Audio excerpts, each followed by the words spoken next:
يلا يا جماعة، الخطوط انفتحت. جهزت المعايدات؟ لو بعدك حاير بالكتابة ايش راح تكتب؟ عوف الكتابة على الجنب وسجل بصوتك الحلو التاني اللي تريد تبعثها لحبايبك.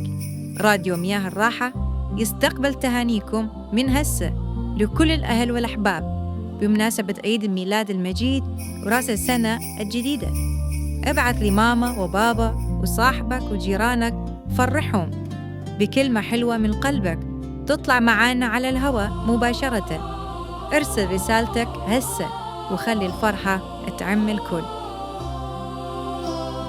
نحن